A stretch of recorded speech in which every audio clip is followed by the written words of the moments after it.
Welcome back to Give Me 10 podcast, the podcast where I'm yapping if I'm not talking about rapping, and when I'm talking about rapping, we definitely not yapping. I'm your host, Tato, and yeah, welcome to episode 2 of Give Me 10. I'm back after 4 months. Last time, to the 4 people that were watching this on the previous episode, last time you were watching this, we were talking about politics. We were talking about politics. I was explaining as to why I have a pod. I was explaining to y'all as to why this pod exists and so on and so forth. And yeah, now we back, episode 2. What is this episode about? Well, as the title would suggest, failing in front of hundreds, right? We're gonna be talking about failure. We're gonna be talking about my relation to failure. We're gonna be talking about how this podcast relates to failure, or this episode specifically, you understand, relates to failure, and as to why I recorded episode 2 of Give Me 10. I actually have an episode 2 that I canned, called it's called The Flu Game Coalition Talks, and it was influenced by the Jordan flu game. Why I called it the flu game? Because I had flu, and it was around the time where there were coalition talks within the government and so on and so forth. But I came to a realization that I didn't like talking about politics. I was only talking about politics as a consequence that I am a South African citizen, and I care what happens to my country. But it wasn't a niche that I wanted to go into. It wasn't something that I wanted to go into. It just happened by happenstance.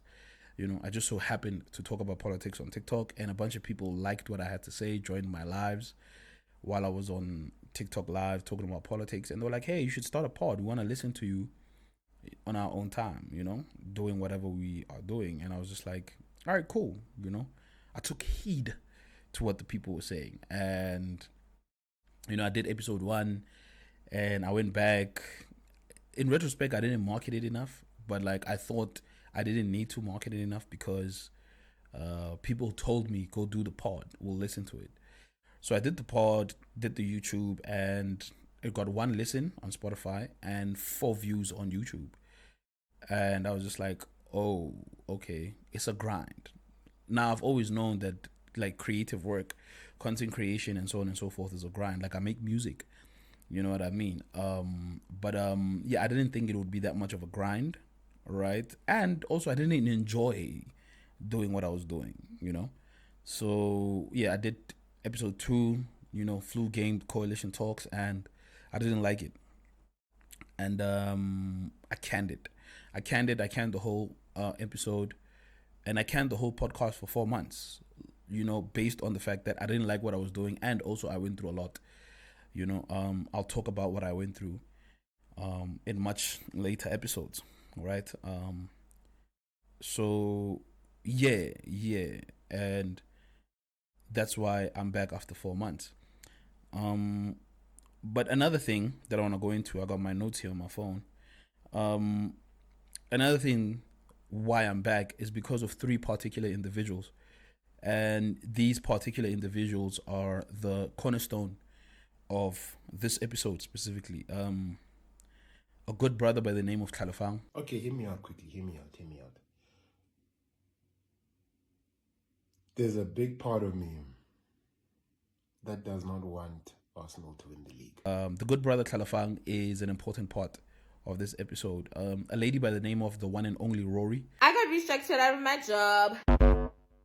Now what? Who's a content creator also. She has a podcast called The Confessions of a Consecrated Cutie. She has a media company by the name of Helang Media. And she's, a well-known TikToker also. She's another pivotal part, or she's another person that's at the cornerstone of why this episode exists. And a gentleman by the name of God's Butler. Well, today was supposed to be my 3rd day of jogging. Right, and I'll go further into detail as to why I mentioned these 3 people, right? We'll start with Brother Kalafang, right? Prior to me shooting, I had a conversation with Brother Kalafang the day before. I think it was a Tuesday, right? And we were talking about actualizing our goals and dreams and whatever the case may be, right? And we were talking about YouTube content creation more so than anything. I was asking him about his Football with Khalifang YouTube channel. I was telling him what I want to do, with a TikTok segment of mine called Ang's Corner, where we discuss hip hop. I was telling him what I want to do with the YouTube space and as far as podcasting. I was telling him what I want to do in as far as, just owning a media company. Like I have dreams of owning a media company. I started the groundwork like many years ago, and I've just been working at it, and I've been failing in front of hundreds. I've been failing in front of hundreds, and I was just telling him that, man, this is such a weird grind. And yeah, like I'm just at a point in my life where I'm just like, I'm just tired. However, there is still like the thing that bothers me, right? Which is my dream, the dream of being Rupert Murdoch and own like newspapers and news channels and just have like a multinational media company. That's one of my dreams, right? And he was like to me, dog, if you're not going to do anything about it, like you won't be able to actualize that dream, right? And because you won't be able to actualize that dream, you will always live in regret. So we had this conversation, and he was also talking about his stuff, and so we were like, oh man, look, let's be accountability partners, right? And let's shoot an episode for our respective podcasts a week, like an episode a week, right? And we'll come back and like, yo, have you shot yours? Yeah, I've shot mine. Cool. We've done our weekly goal and so on and so forth, right? Until we get to a point where it's like, actually, we didn't even like mention an end goal, but obviously it was an assumption that, once we get to a point where we've put in so much work and, we have a portfolio of quote unquote work, with our respective pods, and we have a following and whatever the case may be. That's the end goal, I guess. Yeah, like I say, like Brother Khalifang is a cornerstone of this episode because we had that conversation. But another thing is the lady, the one and only Rory, right? I've been looking at her, I've been studying her and her consistency. She has like a TikTok series called I Got Restructured Out of My Job, and I was looking at that and I was looking at how she's consistent with her podcast, The Confessions of a Consecrated Cutie. And just that, looking at her and looking at how she's doing her stuff and looking at what she's doing, it inspired me. And just the conversation that I had with Brother Khalifang and just looking at the one and only Rory, right? Like just put this fire, the pit on my stomach, and I was like, I gotta do it. But I had to face the reality of failing in front of hundreds. Now, to give you context, I've been failing in front of hundreds for a long time. I'm one of those people who are addicted to public adoration. Why? Because as a child, I used to be a dancer in high school. I used to be part of the drummer club in high school. So stepping on stage and performing in front of people, I used to perform in like for my friends' parents, and for my parents' friends, so every time like my parents would have people around the house, like they know they would call me, I'll do like the Michael Jackson dances or I'd sing or, I knew the words to the songs that they were playing and whatever the case may be. And, that went from that to me learning how to rap and then me holding ciphers in primary school. Again, public adoration, and then that went from that to going to high school, still being the rapper, public ciphers. So you have, tens of like 20, 30 kids around you, looking at you rap, and then it grows from 30 to 40 to 50 to almost the whole school. So you're talking about hundreds and hundreds of kids just looking at you rap. And then you move from there to being part of the dance community, and you're dancing in front of like hundreds of kids. In high school, you're dancing in front of hundreds of people in competitions. You're part of the drama club, so you're acting in front of hundreds of people. Then I finish high school, I go to Market Theatre, the lab. I become a theater actor, for like 8 months, again, performing in front of people, right? So public adoration has always been a thing, and performing in front of people has always been a thing. But failure wasn't a thing for me because I was in a confined and curated environment. Like high school is a curated environment, right? School in general is a curated environment. Even when I was in UJ, right, and I was rapping and I was battling, I think the first time I failed in front of a large mob of people is when I lost a rap battle when I was still in UJ. But before then, and I lost that rap battle on my last day after writing my last exam for my third year. You understand? So that was the last time I'll ever step foot into UJ, right? If I wasn't going to go do the graduation thing, you know what I'm saying? So that was like my last day on campus, right? The next time I went on campus, I was going to go collect my degree.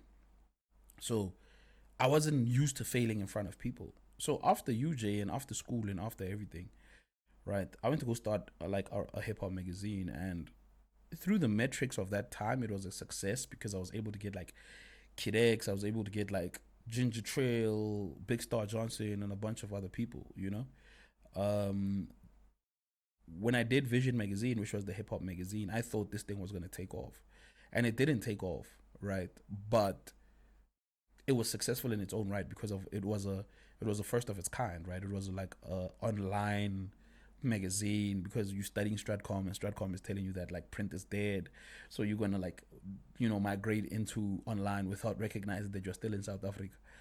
So that didn't work, and that was the first time I failed in front of hundreds, or the second time really, but like the first time in real life where I do something that I put everything into this thing, and it doesn't take off the way that you thought it would take off. You have the Kid X's, you have the Ginger Trails, you have all of these people on the covers, you have all of these interviews with these people on the covers, but guess what? It just doesn't translate the way that you thought. And I remember that was a hard pill to swallow. So what I started doing is that I pivoted and I started GXD Radio. Again, Stratcom told me that radio is going to die. So without taking into account that I'm in South Africa and these migrations are going to take like years, right? I pivot from a digital magazine, right, an online digital magazine, to an online digital radio station before like the proliferation of podcasting. We're talking 2016, 2015, right? I do that. It doesn't take off. Again, now I have a team, right? Vision magazine, it was just me and one of the bros that, you know, was helping me do it, and a bunch of other people.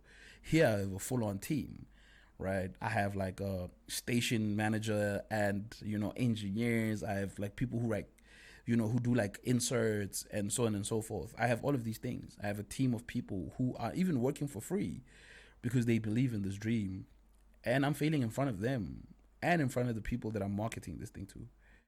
So I'm failing again in front of hundreds. After failing Vision magazine, I'm failing GXD Radio, right? Again, this is all based on the fact that I want to own a media company. I'm trying to be Rupert Murdoch, right? So I'm just like, it's not working. Get a job, get retrenched from that job, get another job, get fired from that job. I'm like, I'm going to start my own agency, right? I'm going to start my own marketing agency. I started a marketing agency by the name of Digital Marketing. And I ran this agency. I mean, I'm still running the agency, really. I'm just running it on the side now, like as a side hustle. But from the year 2019 to late 2019 to late 2023, I ran Digital Marketing. And again, the expectation of, oh, this shit is going to boom. And it didn't. However, I was able to sustain myself. I didn't work. I was working on this business full time. And I did my thing. I was handling my situations. I was paying for things. I was able to sustain myself, you know. I mean, I live alone. I live with my partner, but, you know, I wasn't living at home, you know. I was living by myself and my partner. And, you know, niggas had to bust a move. And I was doing this, but it didn't go to where I wanted it to go. However, at the time, I didn't even have expectation of this thing moving. I just wanted the money, right? So to some people, I was failing in front of them, and to some people, I was succeeding. But that was the first taste of, oh, something that I built is working at the very least, even though it's not working to my expectations, is working versus everything that I've done before, which wasn't working at all. Like, it didn't translate.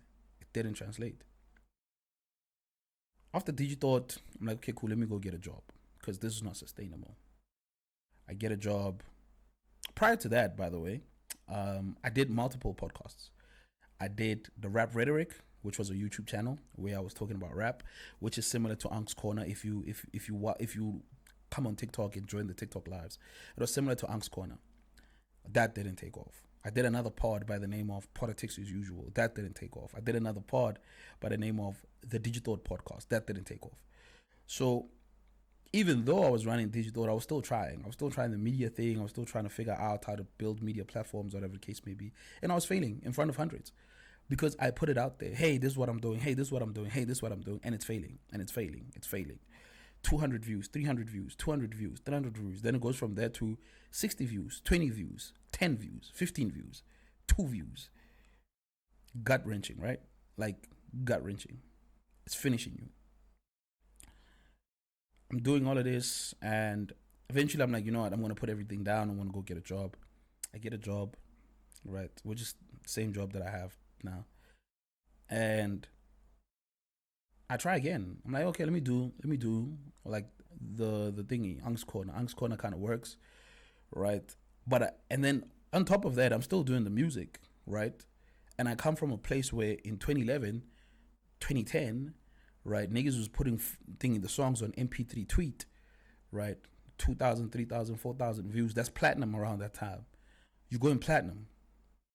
You're getting 3,000 views. You're getting 2,000 views on MP3 tweet, or downloads actually, right? You hitting double platinum. You move from MP3 tweet to data file host with the music, right? 2,000, 3,000. You hitting double platinum in the hood. You go from that to niggas that don't even know you rap no more. You know what I mean? Niggas don't even know you rap no more. You come back, right? You release your first thingy, EP, 18,000 streams on Spotify. You're like, okay, this shit kind of works. You understand? You're like, okay, this shit kind of works. But you also now understand that that may be luck. So the fear starts coming in. The fear of failing in front of hundreds starts coming in. Because you've been failing all this time. And you're at this part now in your life where you're working, you're running the business as a side hustle, right? You're doing Angst Corner, it's working, right?